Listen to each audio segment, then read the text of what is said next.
Upcoming event on Saturday, October 23rd at Calvary Old Path in Cypress from 10 to noon.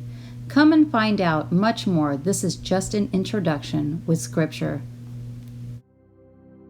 The roots of deception, knowing the enemy's schemes. The 3 D's biblical warnings. Deceit, Colossians 2:8. Beware lest anyone cheat you through philosophy and empty deceit, according to the traditions of men, according to the basic principles of the world, and not according to Christ. Delusions, 2 Timothy 2:9 through 12. The coming of the lawless one is according to the workings of Satan, with all power, signs, and lying wonders, and with all unrighteous deception among those who perish, because they do not receive the love of the truth, that they might be saved. And for this reason God will send them strong delusions, that they should believe the lie, that they all may be condemned who do not believe the truth, but have pleasure in unrighteousness.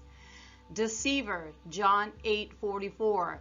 You are of your father the devil, and the desires of your father you want to do. He was a murderer from the beginning and does not stand in the truth, because there is no truth in him. When he speaks a lie, he speaks from his own resources, for he is a liar and the father of it. Matthew 24:4 through 6. And Jesus answered and said to them, Take heed that no one deceive you, for many will come in my name, saying, I am the Christ, and will deceive many. And you will hear of wars and rumors of wars. See that you are not troubled, for all these things must come to pass, but the end is not yet. Deception.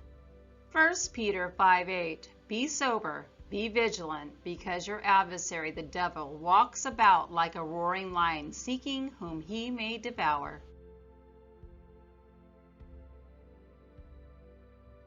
Warnings. Ephesians 6:12.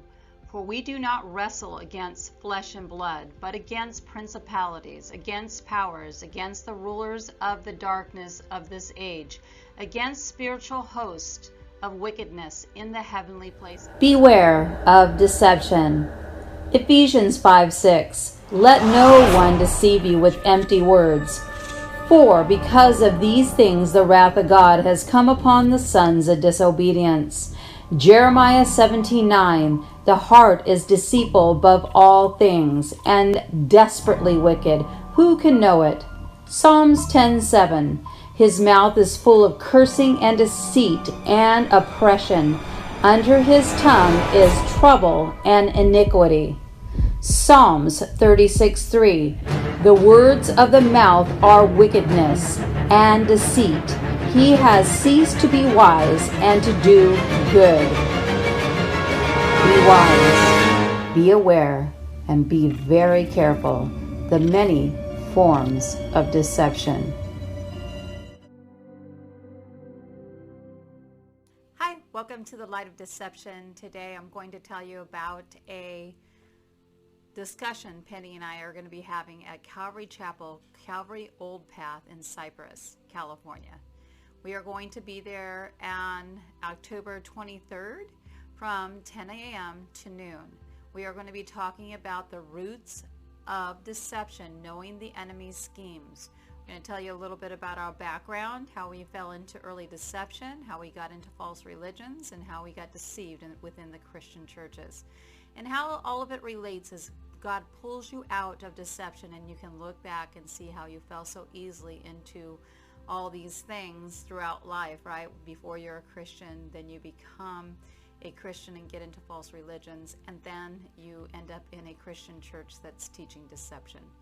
So all the things that we've learned through going through these seasons, and we're able to give you warnings and cautions now to be careful about the books that you're laying your eyes on, the music, the movies, the TV, the internet, any kind of social media, any ceremonies, any kind of religious practices and holiday practices, where the roots are from, the deceptive roots.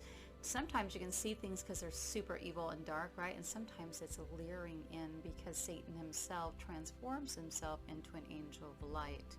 So that's what we're going to be talking about, and then leading you back to hope, putting on the full armor of God and trusting that Jesus is the same yesterday, today, and forever. He will never leave you or forsake you. Thank you for listening. I hope you show up, or you can see the recorded version of the discussion online afterwards. We'll be able to put that up for you in a part 1 and part 2, and you'll find that at thelightofdeception.com, the Light of Deception YouTube channel as well.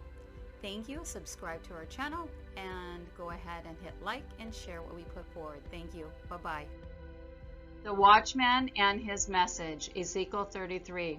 Again, the word of the Lord came to me, saying, Son of man, speak to the children of your people, and say to them, when I bring the sword upon the land, and the people of the land take a man from their territory and make him their watchman, when he sees the sword coming upon the land, if he blows a trumpet and warns the people, then whoever hears the sound of the trumpet and does not take warning, if the sword comes and takes him away, his blood shall be on his own head. He heard the sound of the trumpet, but did not take warning. His blood shall be upon himself. But he who takes warning will save his life. But if the watchman sees the sword coming and does not blow the trumpet, and the people are not warned, and the sword comes and takes any person from among them, he is taken away in his iniquity. But the blood I will require at the watchman's hand. Choose faith over fear.